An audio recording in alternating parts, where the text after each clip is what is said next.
Sejam muito bem-vindos, pessoal, na aula de arte. Hoje nós iremos tratar aí sobre sinos e queijos. Isso mesmo que você ouviu, sinos e queijos. Você deve estar se perguntando agora, né? Mas o que uma coisa tem a ver com a outra? O que o sino tem a ver com o queijo? Bom, vamos dar uma estudadinha aí. Vocês já vão entender o que uma coisa tem a ver com a outra, tá? Então, começando aqui, ó. Esta é a página da apostila, tá? Página 15 da apostila.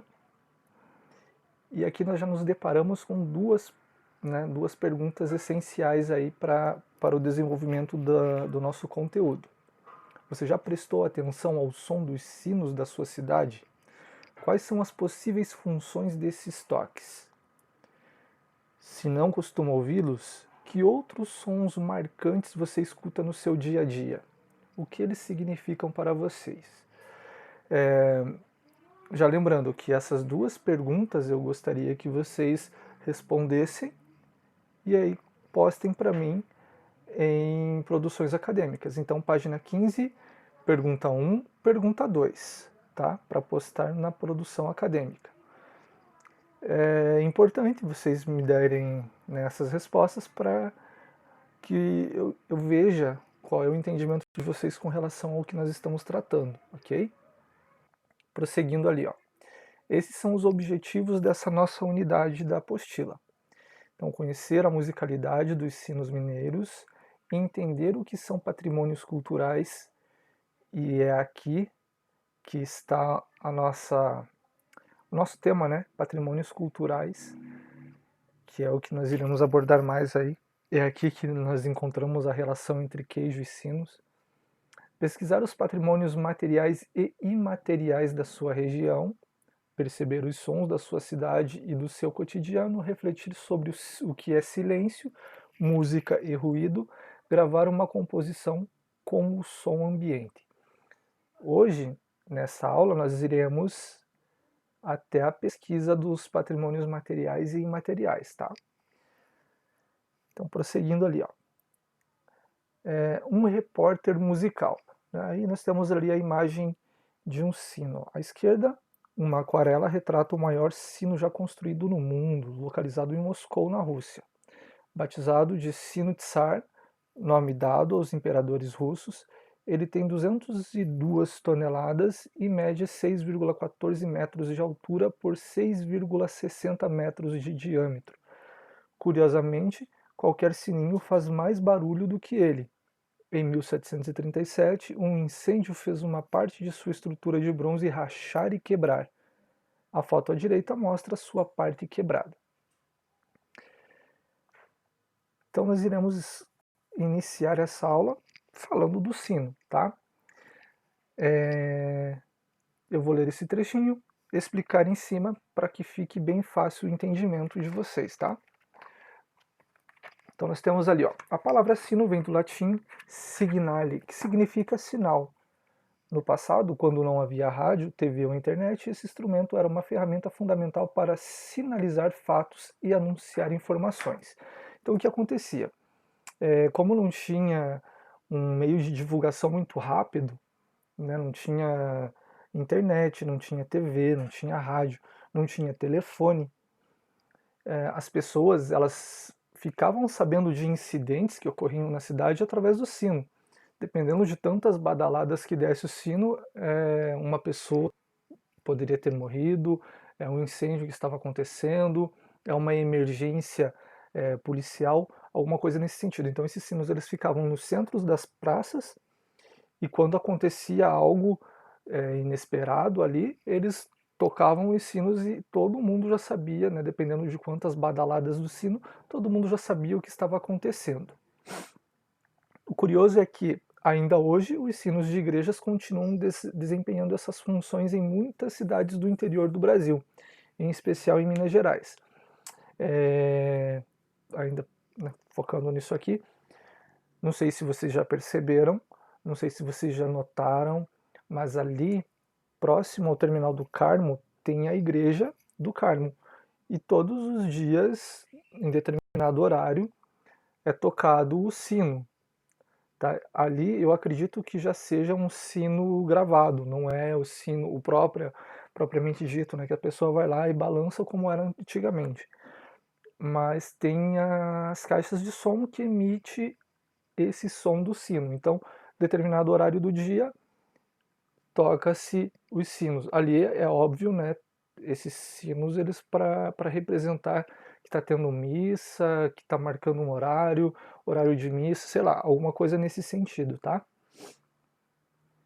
Ao reconhecer certos toques de sino, a população sabe imediatamente se morreu um homem, uma mulher ou uma criança, ou então se é a hora da missa ou de uma procissão. É possível saber até se houve um incêndio ou outro desastre. Por tudo isso, o sineiro, isto é, aquele que toca o sino, é uma espécie de repórter da cidade. Então, tudo isso aí que eu já havia explicado anteriormente, né? Que dependendo do toque, da quantidade de badalada, da intensidade que era tocado, eles sabiam qual era o problema que estavam enfrentando, certo? Então, prosseguindo,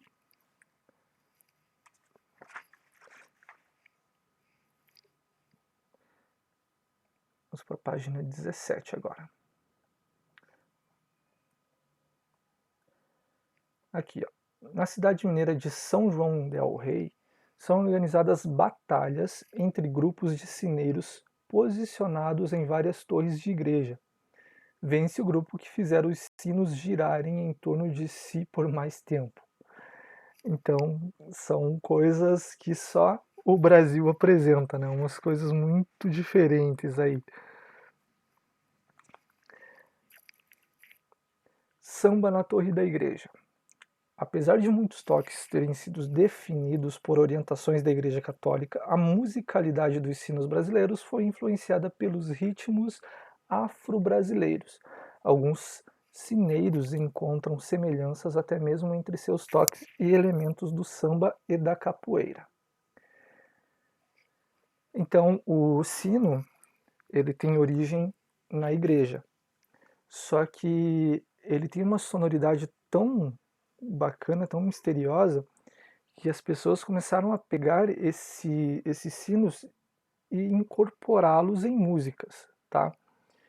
Aqui, por exemplo, né, nós temos esses ritmos, essa sonoridade, né, do sino, que foi atribuído a ele ritmos afro-brasileiros e incorporado em músicas populares.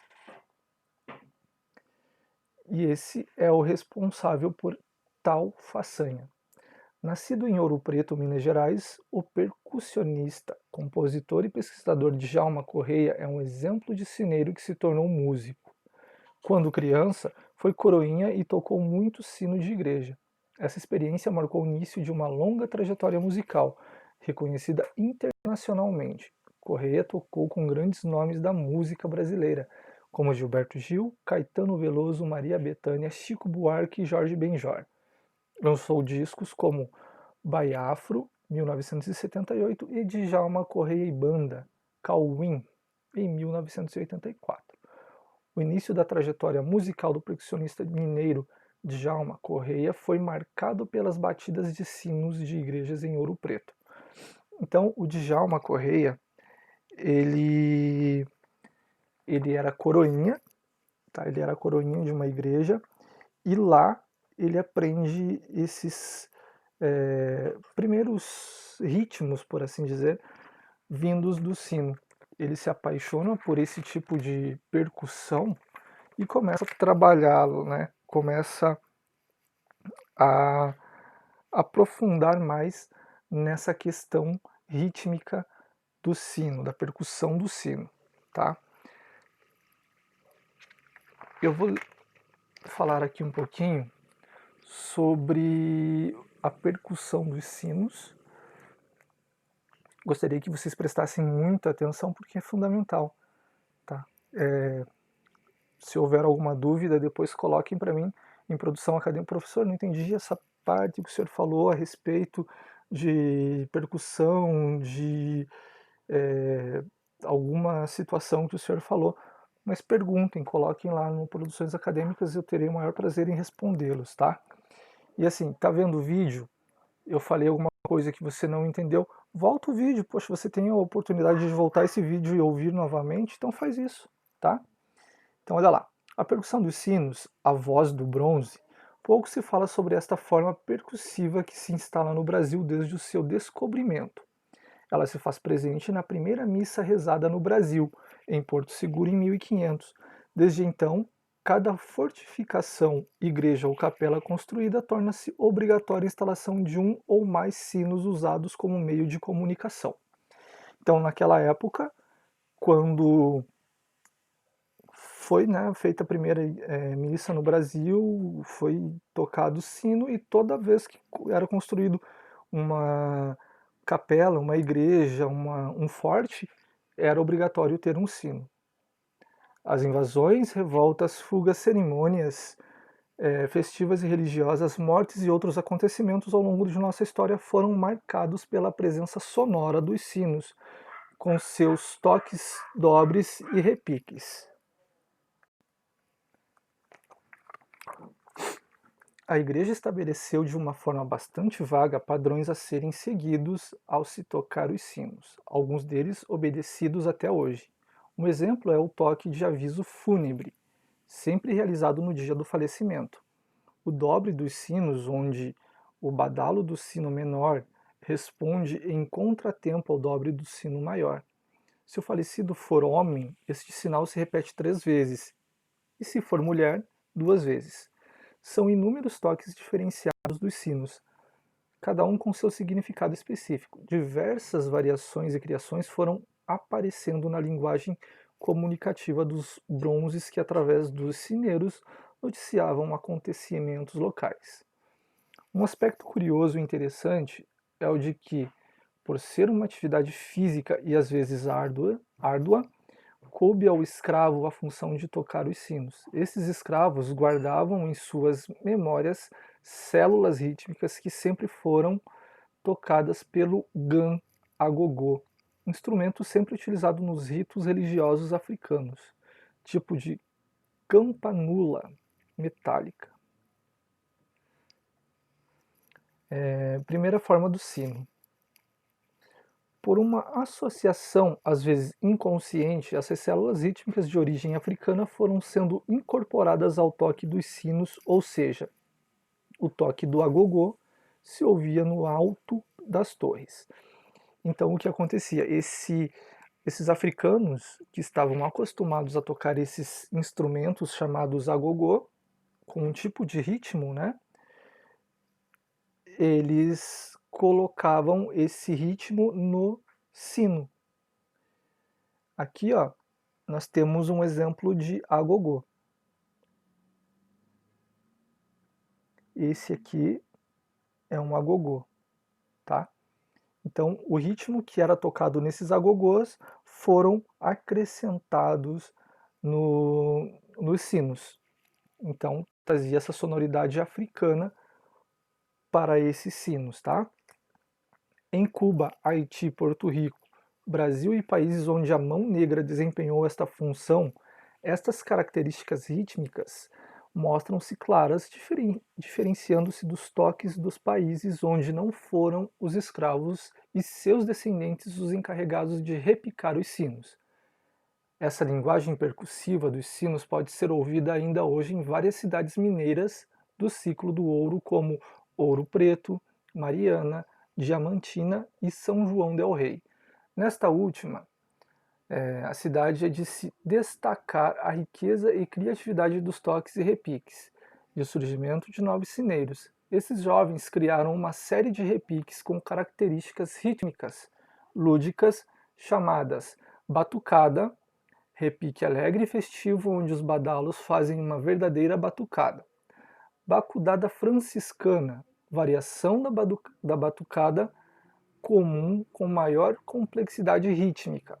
Batuquinho, semelhante ao repique da batucada, sendo mais rápido e mais simplificado, renovando e ao mesmo tempo mantendo a tradição da linguagem sineira. Os ritmos brasileiros são tocados nas torres das igrejas até hoje.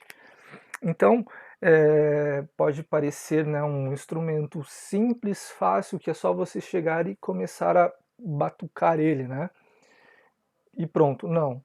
Ele segue uma sequência rítmica, ele segue uma célula rítmica e cada tipo de repique ou batuque ele vai soar diferente, tá? Já estamos finalizando aqui, tá, pessoal? Então vamos lá. Riquezas culturais do Brasil e da humanidade. Os toques dos sinos estão cada vez mais escassos nas metrópoles, sendo muitas vezes substituído por alto-falantes. Foi o que eu havia mencionado para vocês dessa igreja que nós temos aqui no Carmo, né, ali do lado do terminal do Carmo, que eles já substituíram o sino por alto-falante. Apesar disso, em certas regiões do país eles continuam tendo grande importância. Tanto que em 2009 o toque dos sinos em Minas Gerais recebeu o título de Patrimônio Imaterial da Cultura Brasileira. Isso aqui é importantíssimo. Já pode anotar aí no seu caderno que eu vou querer uma pesquisa sobre o que é um patrimônio imaterial e o que é um patrimônio material. Feito isso, vocês irão pesquisar ainda um patrimônio material e um imaterial daqui do Paraná, tá? Da região que a gente vive. Então você vai procurar, eu vou até deixar um pouco mais fácil para vocês, não precisa ser só do Paraná, pode ser da região sul. Então, pesquisar um patrimônio material e um imaterial da região sul do Brasil.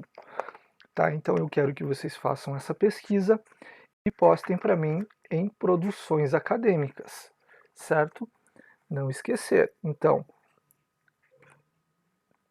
fazer a pesquisa, eu vou colocar em produções acadêmicas o tipo de atividade que eu quero, tá? Então eu vou deixar lá pesquisa sobre o que é patrimônios materiais e imateriais, tá? A diferença entre ele, patrimônios materiais e imateriais, a diferença, e aí você vai pesquisar um patrimônio imaterial e um material da região sul do Brasil. Ok? Então não esqueçam. Não esqueçam. Tá? Eu vou deixar lá em produções acadêmicas para vocês pesquisarem legal. Continuando aqui, ó, bem como o ofício dos sineiros. Isso significa que o Ministério da Cultura, por meio do Instituto do Patrimônio Histórico e Artístico Nacional, o IFAM, reconheceu o valor desse instrumento e se compromete a preservá-lo. É importante entender que o patrimônio cultural pode ser material ou imaterial, tá? E é aqui que vem o que eu quero de vocês, essa pesquisa, ok? Pessoal, então por hoje é isso. Como eu disse, eu vou deixar o que eu quero que vocês façam, né? Essa pesquisa, vou colocar em produções acadêmicas juntamente com esse vídeo, ok? Então, pessoal, grande abraço e até a próxima aula.